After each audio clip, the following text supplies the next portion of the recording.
l'économie, c'est ça? Et les économistes n'ont plus de réponse intéressante ou à apporter. On ne sait plus que faire de leurs avis. Ils ont un prix Nobel quand même chaque année. Ah oui, ça. Pardon, est-ce que tu as un stylo aussi? Oui, bien sûr. Ah non, pardon, il est là. Désolé. C'est tout pour toi. Alors moi, à l'occasion de la préparation de la scène sur le dollar, Oui. j'ai pu voir que vous aviez toute une pensée autour, ça vous inspirait tout un point de vue sur le déclin, un changement de paradigme, le fait qu'il y a eu des abus, des excès, et on voulait avoir votre point de vue critique par rapport à ce qui se passe maintenant, par rapport finalement à cette sorte de banqueroute que vit l'Occident au niveau économique, et ce que ça signifie pour les valeurs aussi de notre civilisation. Oh, bah là-dessus, j'ai pas d'avis tellement trop général. Très général, j'ai lu un peu adolescent ou au lycée, un peu de Marx, un peu de Ricardo, un peu de... Et puis d'autres après, un peu plus philosophes, comme Althusser. Je me souviens quand les premiers livres, ou je sais pas, enfin, d'Althusser qui s'appelait Pour Marx, et que j'avais été très séduit à l'époque, mais surtout par son écriture. C'était pas... C'est très différent. En général, les économistes ou comme ça, ils parlent beaucoup, mais ils écrivent pas très bien. Pas bien du tout. Mais c'est pour ça aussi que ça va pas très bien, parce qu'ils parlent en général, ils vont peu sur le terrain.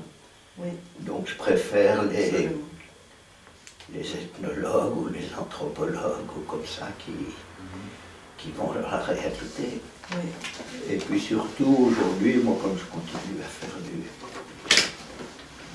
cinéma, je sais pas, parce que ce que les gens entendent par cinéma, c'est un acteur, une histoire, surtout Hollywood, et comme je dis, pour moi, cinéma, c'est pas du tout ça, c'était... Je me souviens qu'à l'époque de la Nouvelle Vague, un peu avant, il y avait un de nos amis, Jean Gruau, qui avait dit enfin, pour nous, le cinéma, c'était ce qui ne se voit pas. Mais ça venait du fait que tous les films dont on avait entendu parler dans les revues et qui nous avaient donné envie de voir des films, et puis ensuite la Cinémathèque française. Mais en fait, tous ces films, par exemple, un film très connu de nom comme Le Cuirassé Potemkin d'Eisenstein, c'est un film qu'on ne pouvait pas voir. Et pour nous, tous les bons films, ou ce qui était le bon cinéma, en fait, ça finit par donner cette espèce de truc, de réflexion paradoxale. Le bon cinéma, c'est ce qui ne se voit pas, parce qu'effectivement, on ne pourrait pas les voir. Il y a certains films, La femme au corbeau de Borvinge, ou même des films. Je les vois aujourd'hui sur DVD. Oui. À l'époque, on ne les voyait pas dans les salles. Oui. On ne voyait que le commun des mortels, si je peux dire, le commun des films. Et donc, et puis petit à petit, le fait que j'ai senti que là, je suis aussi très fanatique, enfin très admiratif devant les livres depuis tout petit. Et qu'aujourd'hui, il me semble que le côté livre, tout est livre. Tout est livre. Je me souviens d'une phrase de Peggy qui disait nous n'avons que des livres à mettre dans du livre. Qu'en serait-il si dans un livre, on mettait de la réalité? Et au deuxième degré, dans la réalité, de la réalité. Enfin, des choses comme ça, il me semble aujourd'hui que quand on entend beaucoup d'économistes à la télé, dans des débats comme ça, on ne peut même pas dire que c'est la parole au sens profond de Freud ou peut-être de la religion, comme ça, c'est de...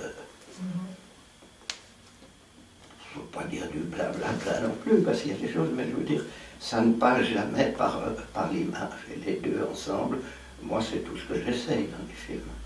C'est plutôt comme les enfants, si vous voulez.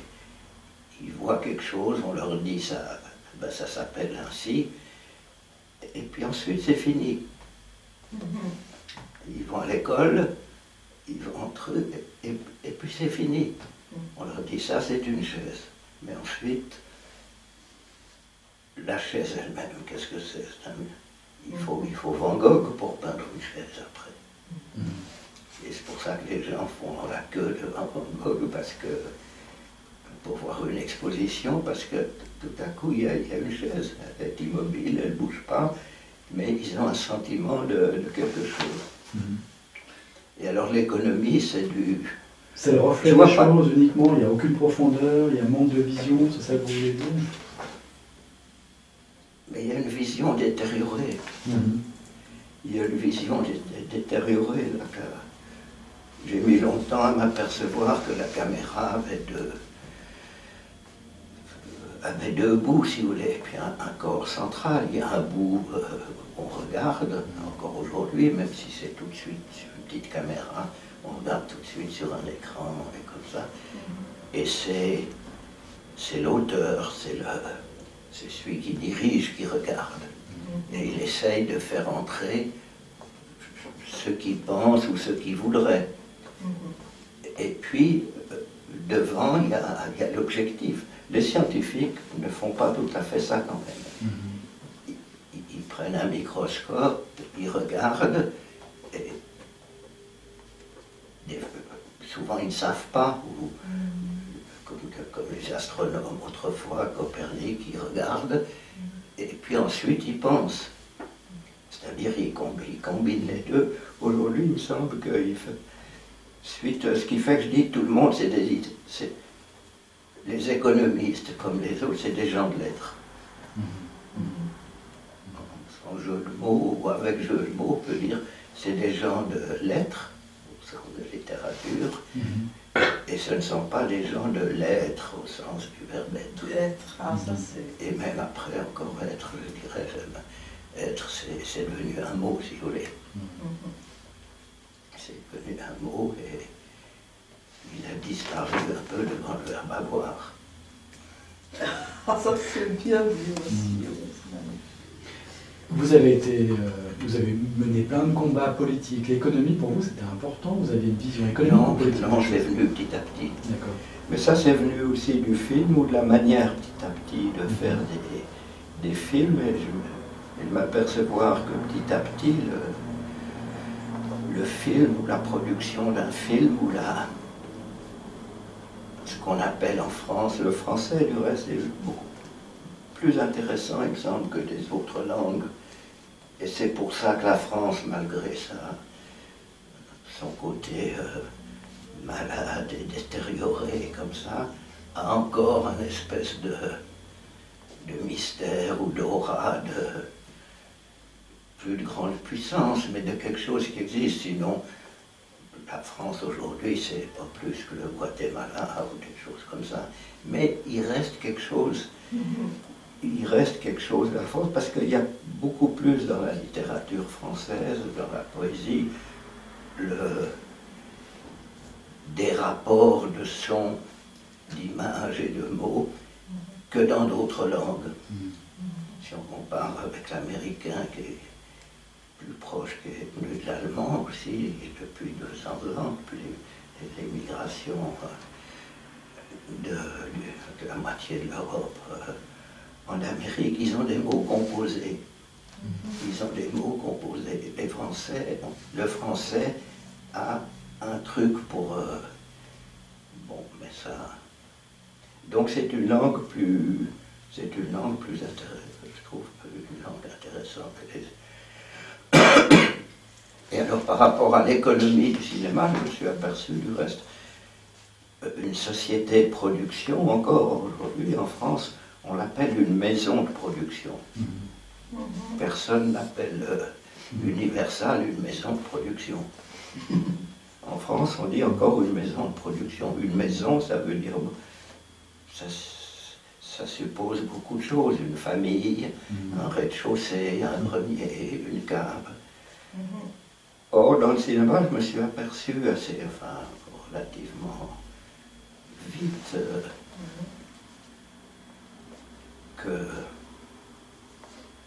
que c'était une petite société. Un film, c'est une petite société. Et que c'est très intéressant. Ça devrait être très intéressant. Pour ça, c'est une petite société qui n'existe pas et qui tout à coup se met à exister. Il y a de l'argent, il y a des hommes, il y a des femmes, il y a de la culture, il y a tout ce qu'il y a dans une société. Aucune société industrielle n'a ça, sauf le film. Et puis, 3 ou 4 mois après, ou 5, 6 mois après, ça disparaît. Tous les oiseaux s'envolent, ça disparaît. Et donc il y avait quelque chose à étudier là, comme les scientifiques étudient une société d'abeilles ou de fourmis ou de quelque chose. Eh bien c'est la seule société qu'on n'étudie pas. Alors que pour moi, si on l'étudiait, les 3/4 des mystères seraient résolus. D'accord. Serait possible à résoudre. Je ne sais pas s'il serait résolu, mais on aurait des idées sur... Et c'est vivant. Au niveau sociologique.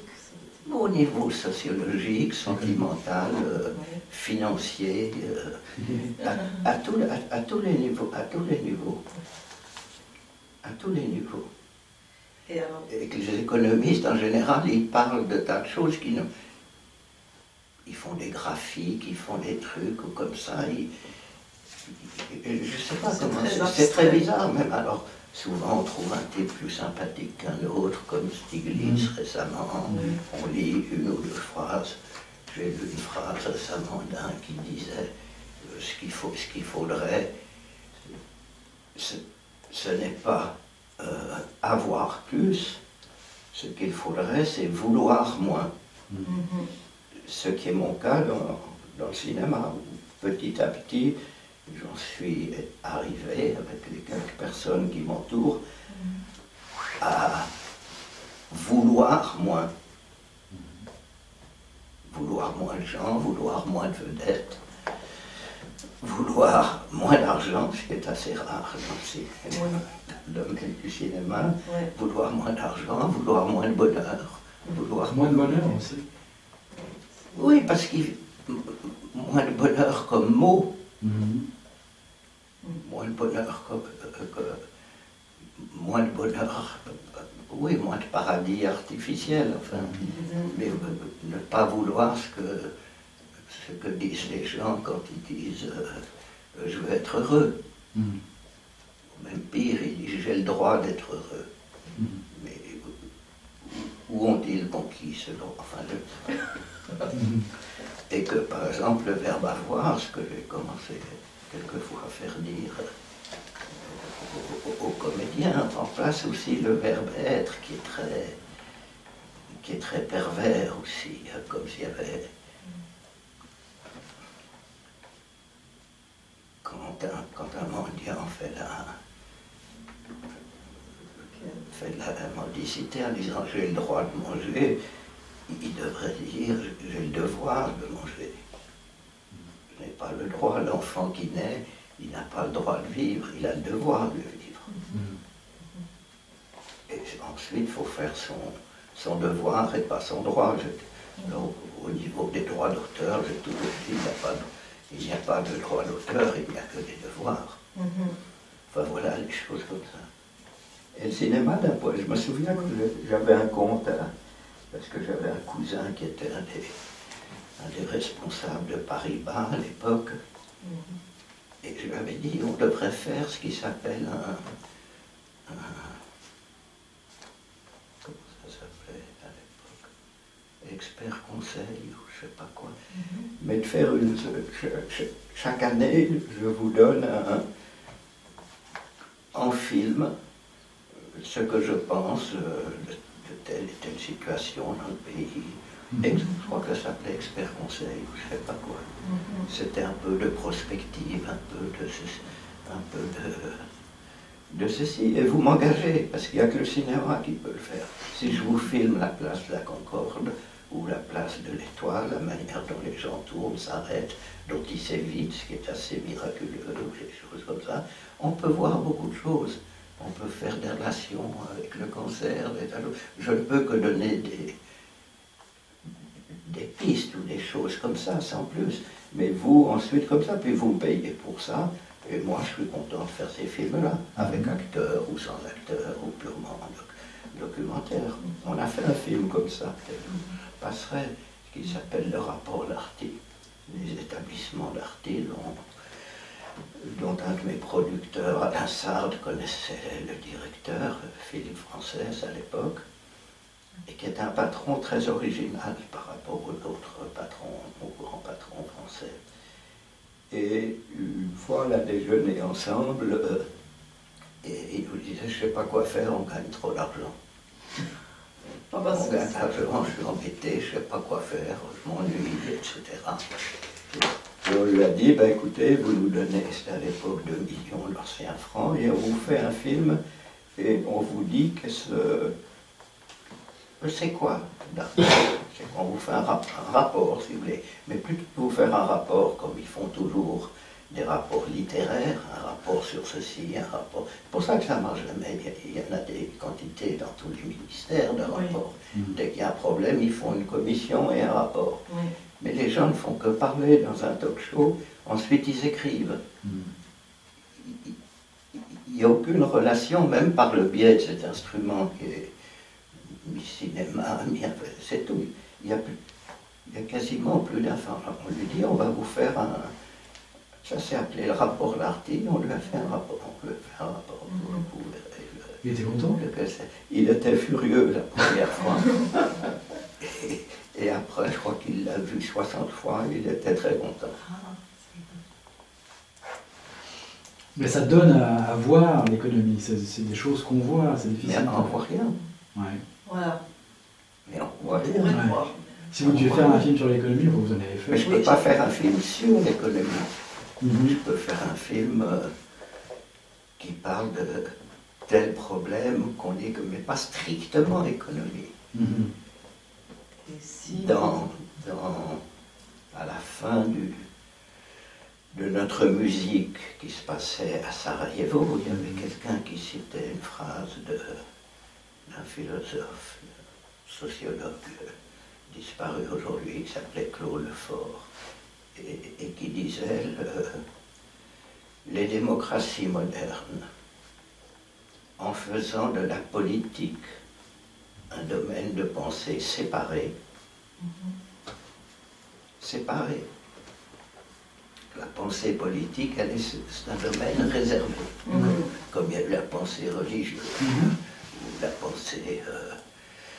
pensée salafiste, je ne sais pas quoi. En faisant de la politique un domaine de pensée séparé, les démocraties modernes prédisposent au totalitarisme. Et ben, on pourrait dire que la pensée économique est à l'intérieur ou à l'extérieur de la pensée politique. Je ne sais pas laquelle englobe l'autre et laquelle dirige l'autre, etc. Mais elle prédispose un certain, que ce soit Stiglitz ou un autre. Bien sûr, ils ont toujours 17%, ceci, 15%, 3 000 par mois. Non, ça ne peut pas se faire.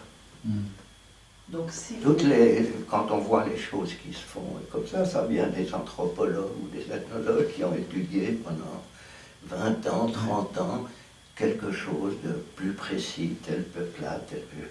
Et puis ça met du temps. Mais tout le monde ne fait pas ça. Clairement pas les économistes en tout cas. Je sais. Alors comment il faudrait parler de l'économie alors pour quelqu'un qui est économiste? Mais il ne faudrait pas en parler, ça devrait être une discipline, il faudrait les fusiller. L'échec du communisme. Oui, mais c'est ce qu'ils ont. Quand même, on oublie qu'en 89, ils peuvent en parler. Ils ont fait des choses incroyables en 89. Si on regarde en 93, qui est la grande époque de la terreur, des massacres, les noyades de Nantes, les fusillades de Lyon, et tout ça. Mais en même temps, qu'est-ce qu'il y a eu? Il y a eu l'école, il y a eu l'école, il y a eu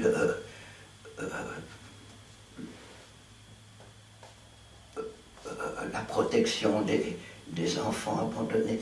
Il y a eu des centaines de trucs. La Convention, je ne sais pas quoi, travaillait à côté de tout ça pendant qu'on fusillait, qu'on massacrait, et des trucs, qu'il y avait des guerres. Ils ont créé un nombre incroyable de trucs. Oui. L'échec du communisme. Il n'y a pas d'échec du communisme. Il y a des salauds qu'on a pris pour les communistes. L'idée reste valide. L'échec des démocraties, telle personne, il y a pas. Si vous parlez une heure avec Cohn-Bendit, vous comprenez l'échec de l'Europe. À cause de Cohn-Bendit ou de ce qu'ils vont? Non, mais on se réfère toujours à une personne et jamais à ce qu'elle fait, comment elle vit et comment ça s'interpose avec les autres. C'est-à-dire on la voit jamais. On la voit juste dans une. De temps en temps, il y a des éditions, des trucs où on apprend, mais on voit pas où on se réfère à la personne.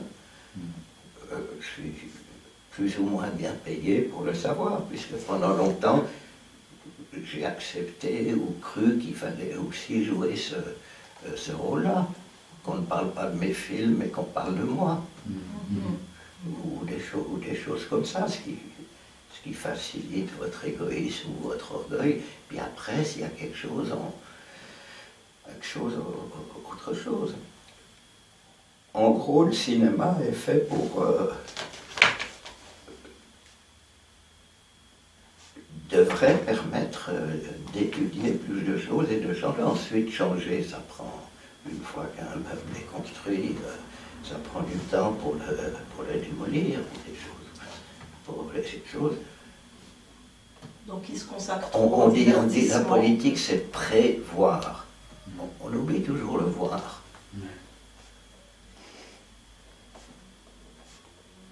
Bon, il faut fusiller les économistes alors. C'est énorme. Oui, Pour leur faire peur, en tout cas. Ouais. Ça devrait être un métier dangereux. Oui, on s'implique. Ça devrait être un métier dangereux, on risque. Il y a longtemps que dans le monde occidental, la pensée, on ne risque pas sa vie en pensant. C'est dans d'autres endroits plutôt émergents, comme ça, à tort ou à raison.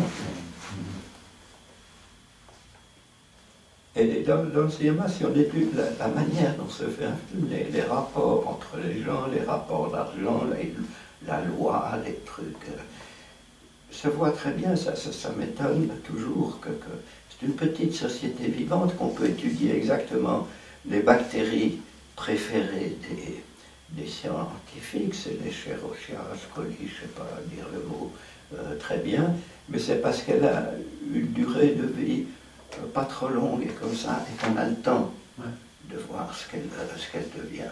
Un film, c'est pareil, ça dure 3-4 mois. Il y a 3-4 mois, des gens qui ne se connaissent pas. Tout à coup, ils se connaissent. Ils ont des rapports soit financiers, soit sexuels, soit ceci, soit... Toujours sexuels, ça marche toujours. Oh, ça, oui. Oui, mais c'est un lieu idéal. Ouais. C'est un lieu idéal. Surtout que la plupart des sujets ont rapport avec ça. C'est rare que vous voyez une affiche de film sans qu'il y ait un garçon et une fille dessus. Ça, c'est sûr. Enfin voilà, des choses... Donc c'est un microcosme oui, tout à fait. illimité. Oui, tout à fait. Oui, oui. Et vous avez senti une évolution, une détérioration au fil des années dans l'industrie du cinéma? Au niveau Non, des valeurs, comme industrie, elle continue pareil, mais elle est très... Il y a d'autres choses, une grande détérioration du point de vue culture. On revient, c'est-à-dire les gens ne filment plus pour découvrir quelque chose. Ils filment plus pour affirmer quelque chose. Ou suivre la routine, on raconte toujours la même histoire, mais à ce moment-là, bon.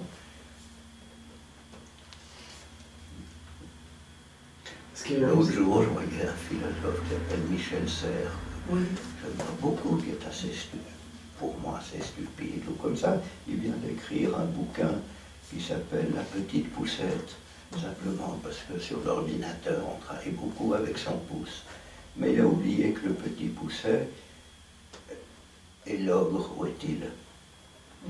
Il n'en parle pas. Il n'en parle pas. Aujourd'hui, ce qu'on appelle la première page des portables, on dit les icônes. Mais en nous, les icônes, c'est la peinture byzantine, c'est autre chose, ce que c'est devenu. Et du reste, celui, ça j'ai souvent, quelquefois fait remarquer que celui qui avait un des inventeurs du procédé de télévision en Allemagne, qui s'appelait, je crois, Sforkin ou quelque chose comme ça, d'origine russe, justement. Eh bien, son premier tube ou équivalent de télévision, il l'a appelé, non pas comme on l'a appelé Fernseh, voir loin, et comme ça, il l'a appelé iconoscope. Iconoscope.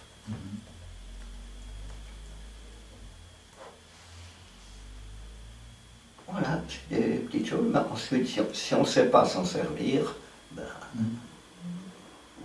on le met de côté et dire toujours, ou par rapport, c'est ce que je vous avais dit, par rapport à votre film, à votre livre, La fin du dollar,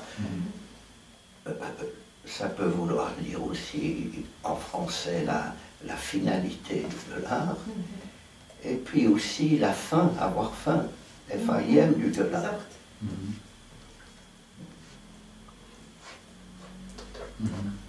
Car puisque tout le monde a faim du dollar, Oui. ça fait partie de la finalité du dollar. Oui. Donc la faim, ils ne sont pas sortis du tunnel encore. Contrairement à ce que vous dites. Tous les signes sont là, mais... Mais vous pensez à un déclin irrémédiable de cette civilisation-là? Elle changera, je ne sais pas, elle changera. Dans la mesure où les Chinois aujourd'hui commencent à lutter contre ce qui a fait leur fortune, c'est-à-dire la contrefaçon, tout le monde sera chinois, on sera tous pareils.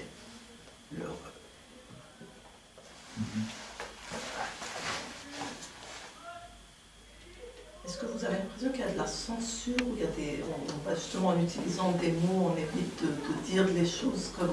Aujourd'hui, on a plus peur, oui. On a plus peur. On ne dit pas de ceci, pas de cela. On disait, on ne se moque pas de X ou Y.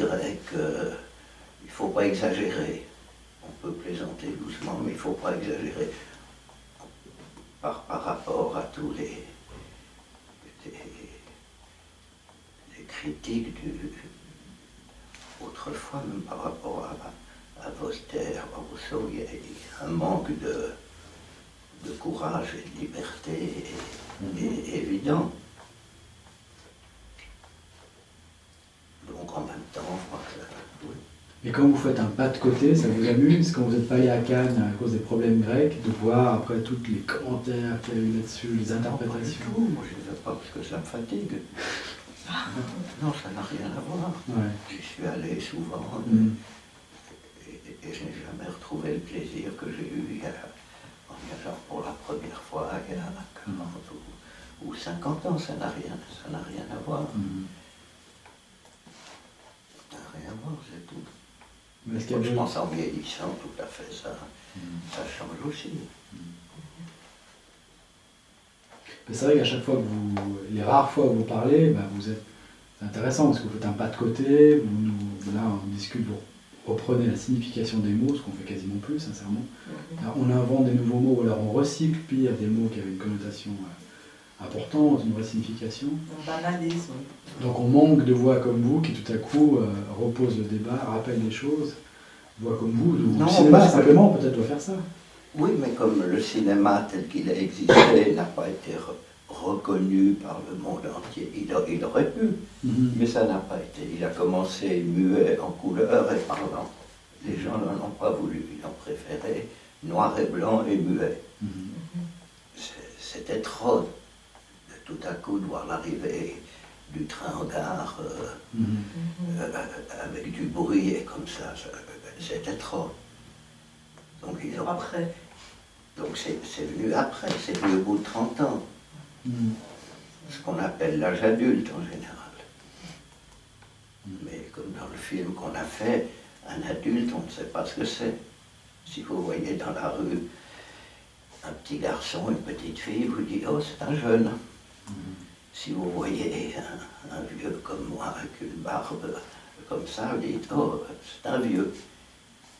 Mais que diriez-vous si vous voyez quelqu'un comme vous? Pas de mots. Vous ne direz jamais c'est un adulte. Ouais. Ça n'existe pas, les adultes. Or, pourtant, c'est eux qui font tourner la machine. À l'époque, en Russie, paraît-il, d'après un critique genevois qui s'appelle, non, ou lausannois qui s'appelle François Albera, il racontait qu'en Russie, quand ils ont vu l'arrivée du train en gare, ils n'ont pas vu un train qui entrait dans une gare. Ils ont vu la mort d'Anna Karénine, qui s'était suicidé à la fin du roman de Tolstoï. Mais il était tellement connu là-bas que dès qu'ils ont vu un train qui arrivait en gare comme ça, ils ont pensé à Anna Karénine. Plus qu'à un train qui arrivait.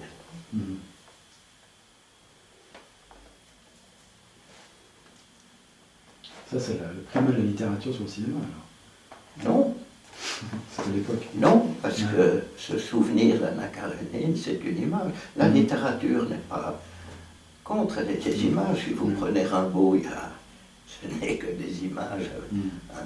Un mot peut envoyer une image, mais il faut qu'il soit bien combiné pour que l'image soit suffisamment forte ou comme ça. ce que vous dites là est beaucoup utilisé, je trouve, aujourd'hui. Parce que quand on veut répliquer la même situation au niveau géopolitique en Irak, en Libye, en Syrie, je trouve qu'on fait la même technique. En fait, on utilise les mêmes images pour provoquer les mêmes réflexes chez les gens, pour provoquer en gros le réflexe va-t-en guerre. Alors, est-ce que aujourd'hui les images Oui, mais c'est pas permettent une certaine propagande Oui, mais contemporaine? c'est pas des images. Les images, c'est des relations entre elles. Il y en a un minimum de 2 ou 3. Il y a toujours l'histoire du triangle, que ce soit le mari, la femme, l'amant, le triangle des grandes pyramides. Il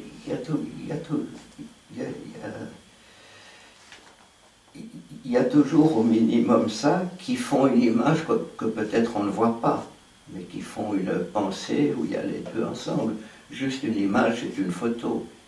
Et les photos ne servent à rien, ni à limiter les guerres, ni à montrer le chômage, ni à... Non, parce qu'il n'y a pas... Elles ne sont pas reliées entre elles. Elles ne sont pas reliées entre elles, donc elles empêchent la mayonnaise de prendre. Est-ce qu'on n'utilise pas justement les médias, relient entre elles des images pour façonner notre opinion? Ou vous n'iriez pas jusque-là? Oh, ça se fait malgré eux. C'est une rédactrice en chef ou une pigiste de gala. Qu'est-ce qu'elle fait? Elle ne sait pas ce qu'elle fait. Elle ne sait pas, ou elle pense qu'elle fait quelque chose. En même temps, ça fait pitié. On peut avoir de la commisération. Mais en même temps, on dit mais tout, j'aurais plutôt tendance qui arrive, ce qui arrive, les vrais criminels. Les vrais criminels. En fait. Les vrais criminels sont les médias. Oui, justement, les médias, sauf un ou deux un petit peu différents. En France, on peut dire un petit peu Libération, le Canard enchaîné, ou Charlie Hebdo, comme par hasard, le Canard enchaîné et Charlie Hebdo, ils n'ont pas de publicité. Ils existent sans publicité. Vous prenez n'importe quelle couverture, même Libération. C'est la pub. Oui, mais surtout, ce qui est extraordinaire, c'est la dernière page. La dernière page, c'est toujours Gucci, Hermès, ou ceci. Alors la première page, c'est le chômage augmente, mais la dernière page, c'est un mannequin de Gucci. Et eux, ça marche. La croissance marche, là. Ce qu'ils appellent la croissance. La presse suisse, vous la lisez encore ou... Non. Non, pas du tout. Si, un peu. 24 heures ou... Si, des fois le matin, parce qu'il n'y a que ça. Mais là, vous êtes super critique. Mais... Non, même pas. On fait... Non, mais Il faut bien... le monde n'est plus, je veux dire. On finit par regretter le temps du journal de Genève, ou de la Gazette de Lausanne, ou du Courrier de Neuchâtel. Vous avez connu le Courrier de Neuchâtel? Oui. Ça va, c'est précis. J'ai connu un hebdomadaire qui s'appelait Curieux. Mais je pensais à ces gouvernements aujourd'hui qui utilisent des studios de production cinématographique pour simuler des scènes de guerre qui ensuite sont diffusées sur les télévisions pour que nous, on se fasse une opinion tout à fait dirigée, en fait, par rapport à une situation sur le terrain qui n'existe pas. C'est apparemment ce qui s'est passé en Libye, et il est possible que ça se passe en Syrie aussi. Et donc, Je sais pas. Je sais pas. Après, ça... On apprend ça après, ou après, c'est encore les journalistes, les vrais journalistes d'investigation, mais qui font, eux, un travail de 5, 6, 7 ans, et on finit par apprendre. Mais on finit toujours par apprendre 50 ans ou plus après, même pas à l'âge adulte. Il y a encore plein de bouquins aujourd'hui sur la guerre de 39-45, où on apprend que... Ceci par des gens qui ont cherché, qui ont regardé les archives, ça pourrait se faire tous les jours. Ne faire que ça. L'actualité n'existe quasiment pas. Le sentiment d'actualité qu'on avait autrefois ici en Suisse avec Cinébref ou en France avec Cinéac n'existe plus. Les réseaux sociaux, vous avez regardé ça? Facebook et compagnie, ah non, je sais ça pas vous a intéressé? Je sais pas ce que c'est. Non. Il y a, sur les images, moi je suis fasciné maintenant, c'est qu'on ne découvre plus rien. Avant d'aller en voyage, on découvrait quelque chose. Maintenant on va sur Internet, on cherche les images de l'endroit où on va aller, on a les croisières continuent, mais ils reconstituent leur vie. Ça, moi je sais pas. Je ne pourrais pas accepter d'être ministre de ceci ou de là, je ne saurais pas quoi faire. Donc ça m'étonne toujours les gens qui acceptent, à la fois pour des honneurs, pour des trucs, pour des voitures avec chauffeur, et puis qu'en même temps, qui essayent vaguement de faire quelque chose. Mais leur vie est pitoyable. Pour vous, c'est un peu voué à l'échec, enfin, c'est vain. Oui, ça se fait un peu, surtout aujourd'hui, où beaucoup de communiquent avec tout et en même temps avec rien. Avec peu de choses. Le film est intéressant dans la mesure où on peut, si on veut, mais on est très seul et très... Ça ne marche pas, il faut trouver. Sauf s'il y a un ou deux mécènes qui mettent de l'argent, je ne sais pas quoi, pourquoi, je ne sais pas. Si par exemple, tout d'un coup, vous aviez des moyens très importants, qu'est-ce que vous aimeriez réaliser comme film? J'en garderais 10% pour un film, et puis je donnerais 90% à Amnesty International. Wow, ça c'est beau, ça. Ou je prendrais des... On va mettre ça va faire le titre. Non, je prendrais des milliers de billets de 10 €, et puis je les sortirais, vous connaissez bien, à chaque fois. L'ennui avec les Roumains qui font la mendicité, c'est quand on leur donne 10 euros, ils en veulent 20. Et si on leur donne 20, ils en veulent 30. Si jamais on leur donne 100 en leur disant casse-toi, ils vous étranglent et ils s'en vont. Mais vous donneriez quand même l'essentiel. Ah oui. Oui, oui. Et vous avez fonctionné comme ça jusqu'ici. Vous faites comme ça déjà maintenant Non, parce qu'on ne me donne pas ce grand bien. Et heureusement. Mais là, vos films, vous les financez plutôt par mécénat actuellement, les dernières années? Oui. Oui. Enfin, mécénat, une maison de production ou un producteur est toujours intéressé à faire un film de Godard parce que voilà, ça, même si ça rapporte pas, ça lui. Et il ne perd pas d'argent. Il en gagne un tout petit peu ou même ça lui coûte. Voilà. Vous seriez désolé s'il perdait de l'argent ou vous fichez? Ah, ça me regarde. Ça me regarde pas. Non, non, ça c'est la loi c'est la loi de. Comme ça gagne, ça perd. Je voulais savoir si vous étiez intéressé par les philosophies orientales, parce que finalement, J'y connais vous êtes arrivé un peu aux mêmes conclusions. J'y connais rien, je connais pas l'Asie. Je connais pas du tout l'Asie. Votre choix de modestie comme ça et d'un peu de détachement, c'est vous qui Non, là, avez c'est pas chemin. modestie ou détachement, c'est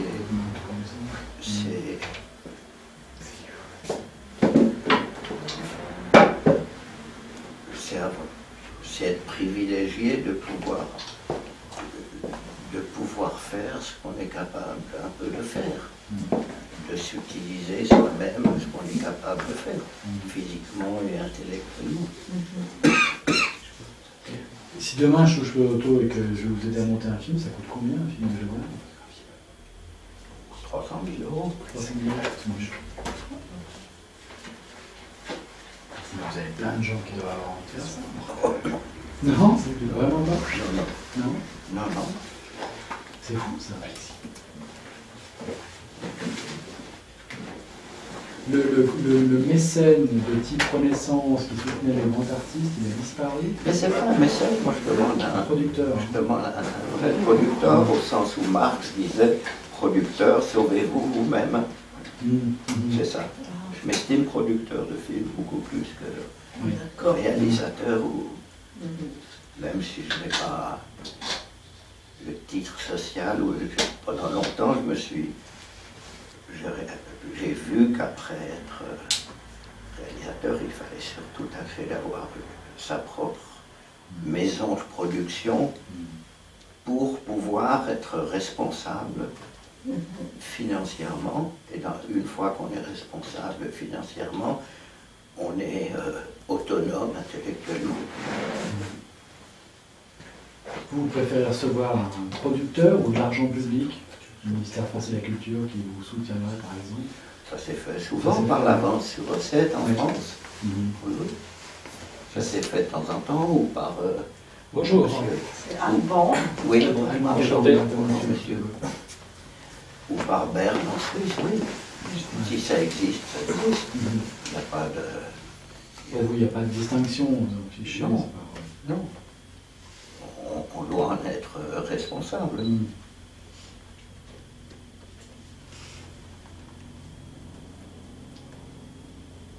Vous allez continuer à réaliser des films, il n'y a pas de fin en vue. J'espère encore un. Vous avez dit adieu dans le dernier prochain. Non, mais j'ai dit adieu au langage. Au langage. Adieu au film. Et puis en Suisse romande, en tout cas, adieu veut dire bonjour et au revoir. Ah oui, c'est ça. Vous êtes bien du coin maintenant, ça. Mais un film sur l'économie, sur ce qui est invisible, ce serait génial. C'est ce que vous allez faire un peu peut-être le prochain? Non. Mais nous, on a maintenant, grâce à ce film que vous êtes filmé, on a un film, Jean-Luc Godard. Sur l'économie. Non, mais je vous passerai le rapport d'artiste, on doit l'avoir dans la petite... vous verrez. Volontiers. UBS n'est jamais venu vous voir pour faire le rapport UBS? Ça aurait été une idée géniale, ils auraient peut-être appris des choses avant la catastrophe. Oui, mais ça ne les intéresse pas d'apprendre. Oui, ça c'est bien. Mm. On en fait l'expérience tous les jours. Les gars du cinéma suisse, au ministère de la Culture suisse, Je connais aussi par le biais d'une société, ouais. une maison de production zurichoise, Vega Film, on a fait beaucoup. Ils ont produit beaucoup de films. Parce que l'image de la Suisse n'est pas très bonne. On vient de faire une couverture là-dessus pour dire que... Ben,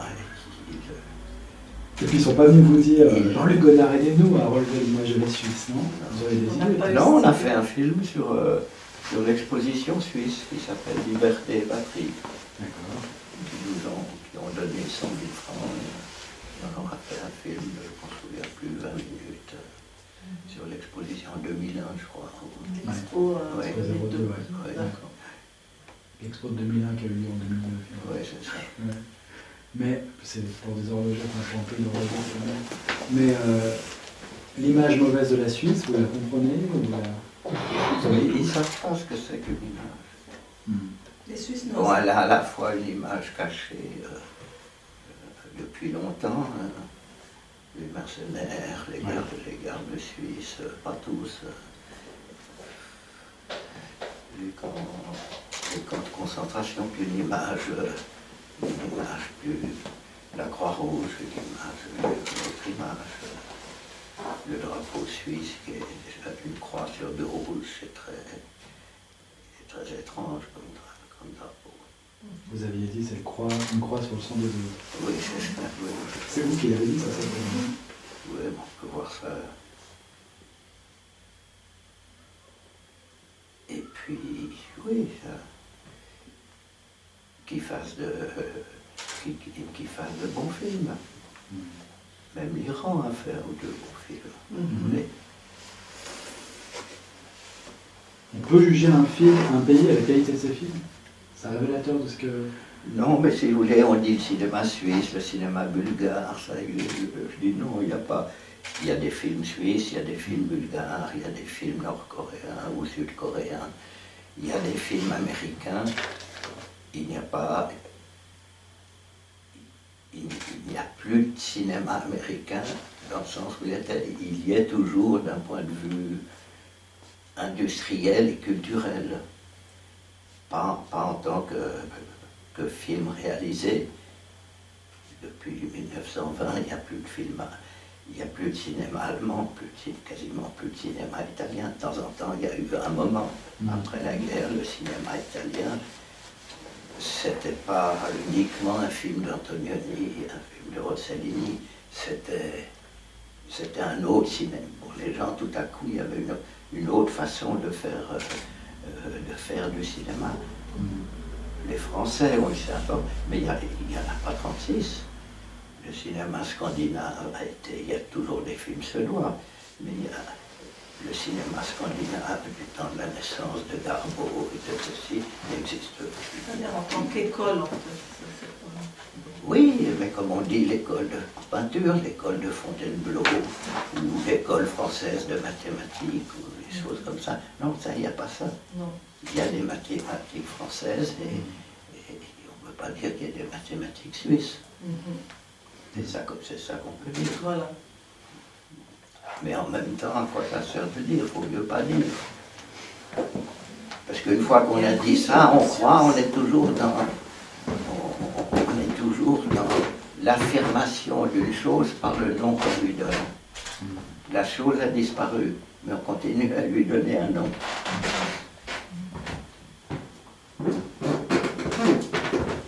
La vie politique française, vous suivez un peu? Uniquement, oui, uniquement. Pas la Suisse? Non, moi je suis depuis tout petit franco-suisse. Ouais. J'ai voyagé de la Clément et Paris, plus la Haute-Savoie aussi. Et donc, je suis un Français, je dirais français, Établi. forcé par les Suisses de s'établir ici. Parce que les Suisses n'acceptaient pas que je paye mes impôts en tant que Suisse en France. Et surtout, ils n'acceptent pas que je m'en vante. Ouais.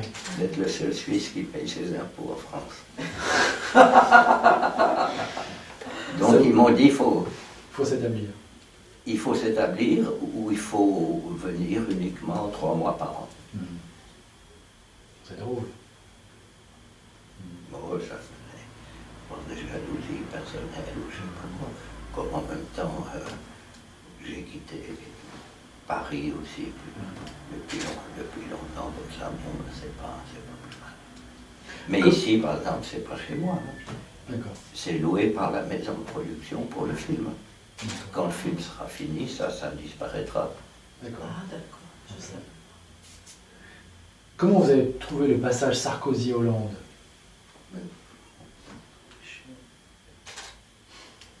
Sarkozy vous a fait Ça ça? boue. Non? Oh, Sarkozy, oui, il était un peu trop fort de café et tout ça, c'était pas très sérieux.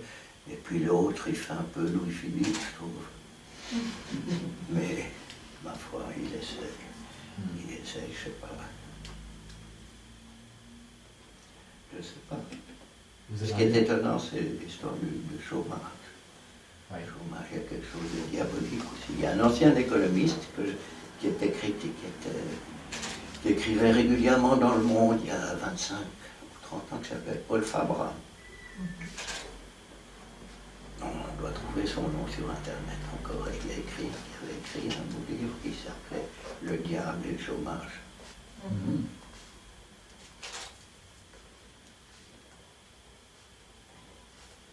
Et si vous voulez, cette histoire de chômage aussi, c'est qu'il n'y a plus de travail. Entendons-nous, plus de travail au sens de travail de la matière ou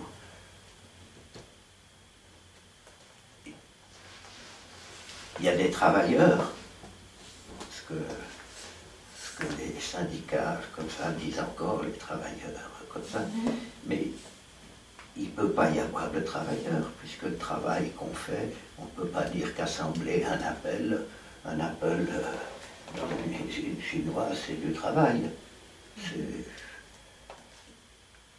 C'est pas un travail comme un tableau, même une copie de tableau comme ici. Il n'y a pas de travail comme... Il n'y a pas de création. Voilà, au sens comme ça, où il n'y a pas de travail au sens physique du travail de la matière, où il y avait même des lois. Autrefois, le travail de la chaleur, le travail Il y avait des du travail. Or ça existait, je ne sais pas, jusqu'en... Et puis ça s'est dégradé un peu, et il n'y a plus de travailleurs, mais il y a des emplois. On dit qu'il faut sauver les emplois. On ne dit pas qu'il faut sauver le travail. Non, On dit qu'il faut sauver des emplois. Donc c'est des employés. Alors que ça soit un travailleur du bâtiment, qui effectivement, même physiquement, lui, il a un emploi. Et le travail de construire le bâtiment n'est plus du travail. Vous n'avez qu'à regarder l'architecture qui se fait aujourd'hui. Oui. Enfin voilà, des choses comme ça. Alors, s'il n'y a plus de travail, il n'y a plus de travailleurs. S'il n'y a plus de travailleurs, mais que les gens existent toujours, hein, Il y a du chômage. on l'appelle le chômage. Et c'est un droit ou un devoir, le travail? C'est un devoir.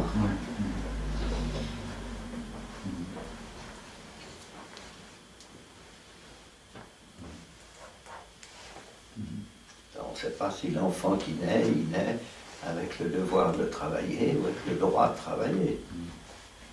Il naît peut-être avec le droit de ne rien faire. Si on utilise la notion de droit, qui est une notion juridique, la notion de devoir est une notion morale.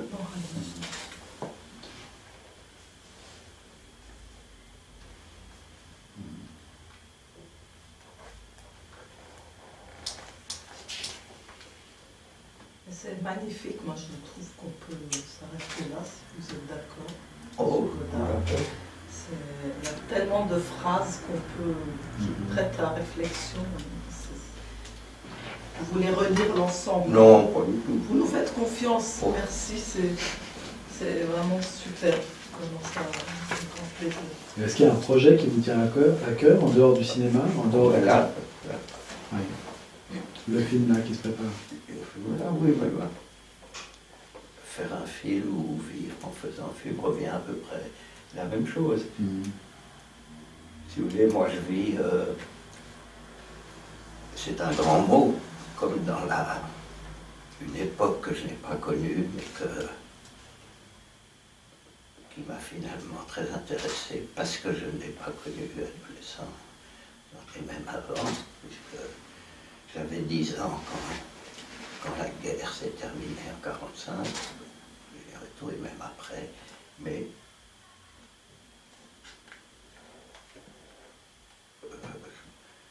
je m'y ai repensé à tout ça, et comment j'ai vécu tout ça, dont personne ne m'a vraiment parlé, et tout ça, j'ai bouquiné, j'ai potassé, mais revenir, et je me suis aperçu par rapport à ce qui s'appelait les mouvements de résistance en France. Un des chefs du mouvement Libération, qui s'appelait...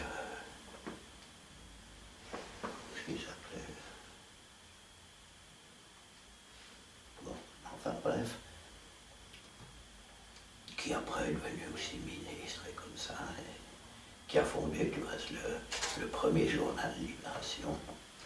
Ensuite l'autre est venu beaucoup plus tard. Eh bien, dans un petit livre qu'il avait écrit, il disait,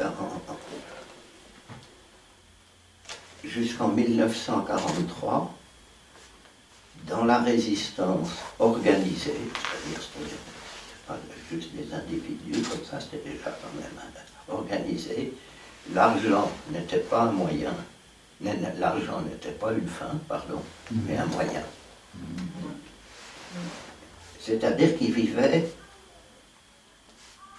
sans économie, si on peut dire sans pensée économique. Oui. Ils faisaient de la résistance, leur travail. Londres ou d'autres leur donnaient un budget,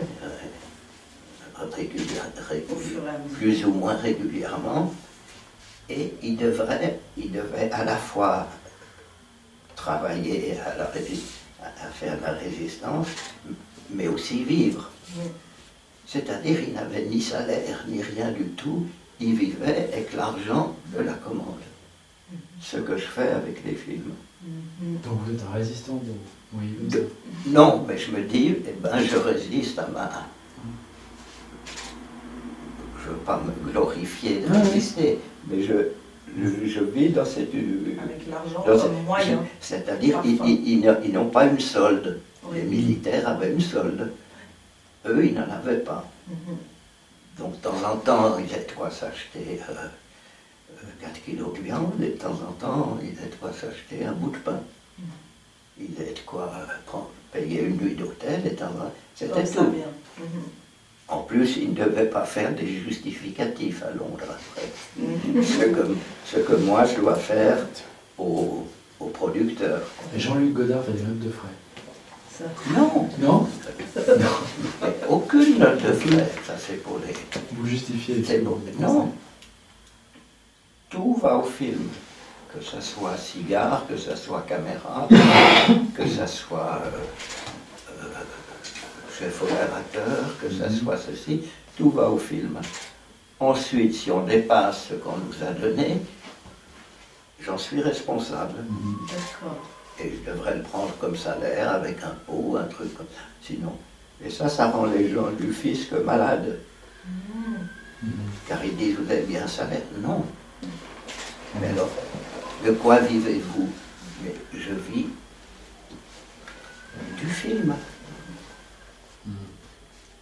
Si les gens du film veulent avoir un salaire, c'est par rapport à leurs impôts, comme ça, c'est leur problème. Et on accepte ça dans le budget. On accepte ça dans le budget et on le fait. Et ça ne vient pas au film.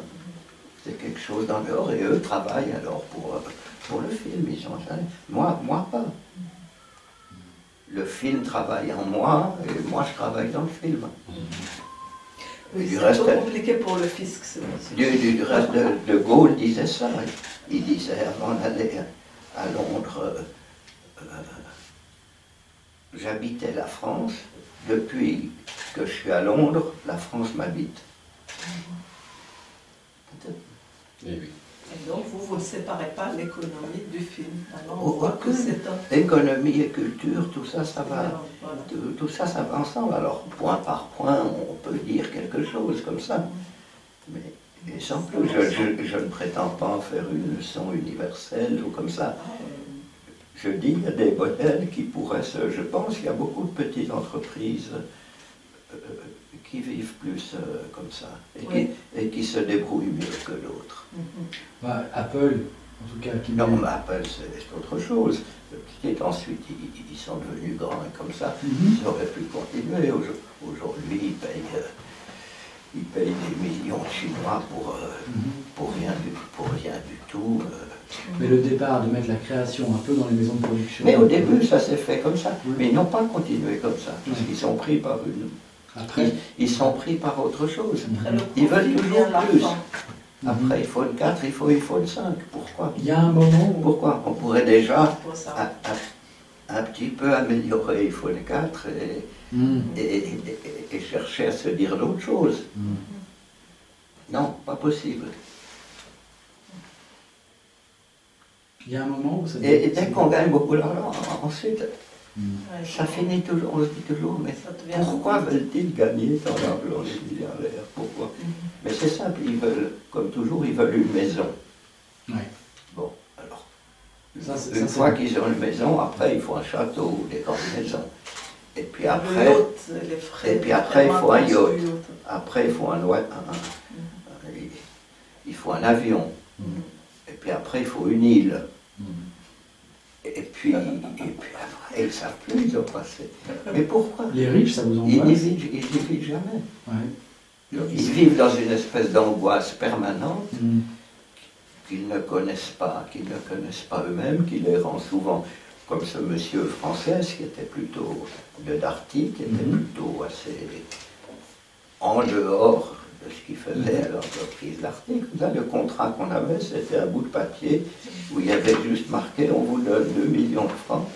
Et ce n'est pas un contrat de résultat, c'est un contrat. On vous donne 2 millions de francs à l'époque en France pour nous étudier. Et vous nous devrez nous donner, sous forme de bande vidéo, un film d'environ 3/4 d'heure, 1 heure. Ce n'est pas un contrat de résultat, c'est un contrat d'effort. C'est pas le patron de Renault ou du BS qui fera ça. Ouais. Non, clair. Et c'est bien dommage, ouais. Oui, mais lui, ça l'intéressait de savoir, il connaissait... Il en a fait quelque chose? Non, il l'a gardé chez lui. Regardez chez lui. C'est lui qui a ce qu'on appelle les droits, comme ça. Moi, je passe de temps en temps, on le donne de temps en temps, un festival, qui revient comme ça. Mais quand même, il s'intéressait au fait de quelqu'un, au fait de pouvoir voir son... Qu'est-ce que c'était que cette entreprise, et lui, milliardaire là-dedans, de quoi ça parlait? Il ne savait même pas ce qu'il faisait là. Si la place financière suisse, qui est complètement perdue ces temps-ci, vient vous voir et dit Jean-Luc Godard, étudiez-nous, on a besoin de vous. Vous le feriez ou pas? C'est pas sûr, parce que maintenant j'ai d'autres choses à faire, ou comme ça, mais à un moment, oui. À un moment, on leur dirait trop tard. Oui, c'est en 2 mots, ça résume. C'est Emmanuel Dastier, Jean-Luc le... Emmanuel Dastier.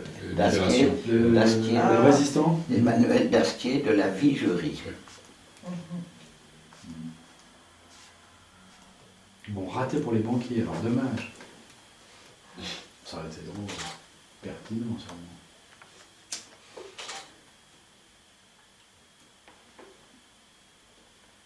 Il faut un peu de sagesse dans l'économie. Hein. Ça va, votre interview pour ça dans le bilan va aider. Ce qui est intéressant, c'est d'avoir d'autres Oui, mais visions. c'est drôle de jeu. C'est des drôles de jeu. Certainement, ils doivent percevoir des choses, des mouvements, et comme ça, mais en même temps, ça a peu de rapport avec... Et en même temps, quand ils disent, comme Stiglitz, il y a peu de rapport, c'est des inégalités, mais les inégalités, on les connaît depuis longtemps. Donc même ce qu'il dit là a peu de rapport avec l'inégalité qu'il dénonce pourtant. C'est parce que c'est juste littérature. Du reste, il y a des prix Nobel de littérature, il y a des prix Nobel de mathématiques et de physique, il y a des prix Nobel, mais il n'y a pas de prix Nobel de musique, il n'y a pas de prix Nobel de peinture non plus. Il y a des prix Nobel de la paix. Oui. Mathématiques, il n'y a pas, parce que je crois que... Non, il n'y a pas mathématiques. Parce que la femme du Nobel était partie avec un mathématicien, je crois. Ah, il y a tout sauf le mathématique. c'est subjectif. C'est la médaille Fields. Prix Nobel du cinéma? Non, le cinéma, Le 7e art, non? Ce serait drôle. c'est pas une science, alors que c'est une science et de la philosophie. Mais vous, oui, depuis le début, c'est ce que vous nous dites. Hein. On aurait dû dépasser le divertissement, bien sûr, voir l'art pour aller... Mais ça, les gens n'en ont pas voulu. À part quelques-uns, mais les gens n'en ont pas voulu.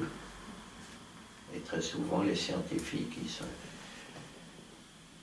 ils sont dominateurs de beaucoup de choses parce que justement, il leur reste encore quelque chose d'original de ne pas avoir d'idées préconçues, d'aller dans la matière ou dans l'univers ou dans la psychologie interne pour voir.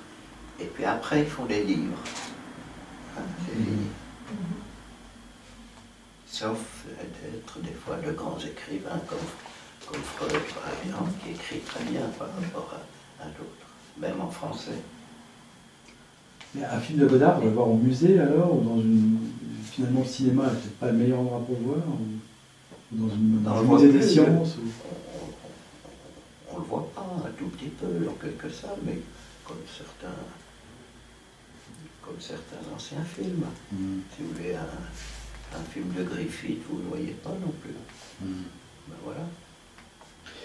Vos premiers films, ils étaient tellement pleins, ils étaient hyper romantiques. Et après, vous avez perdu ça. Oui, c'est C'est une question d'âge. Ben c'est oui, au fur et à mesure. Ben, Ça, vous avez le romantisme, c'est pas on ne fait pas tout le monde film, romantique d'une autre manière.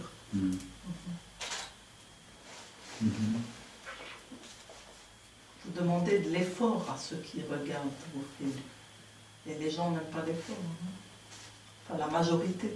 Les masses, les foules n'aiment pas. Un effort relatif, il y a des choses difficiles, il y a des livres plus difficiles que d'autres, il y a des peintures plus difficiles que d'autres, suivant les cas. Mais des fois, on les voit, ou des fois, on voit rien même. Oui, on sait, on a entendu dire que c'est extraordinaire, et puis on voit. C'est l'image que racontaient deux scientifiques. J'ai lu ça avec le scientifique allemand, le physicien Heisenberg, et qu'on a longtemps, dont les Alliés avaient peur, parce qu'ils croyaient qu'il allait faire la bombe atomique allemande, alors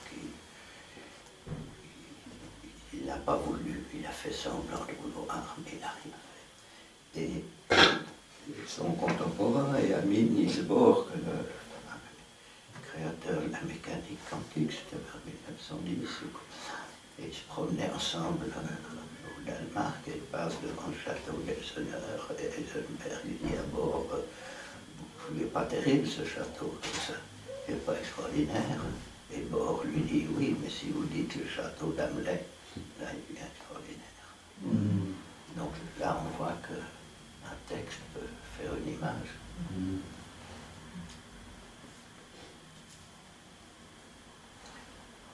Ben voilà. Merci beaucoup. Merci à vous. Cette inspiration.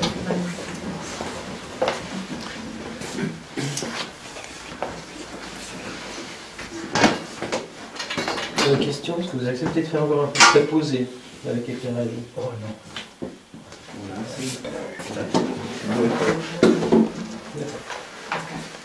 On peut leur donner un petit rapport là. Vous montrez un autre.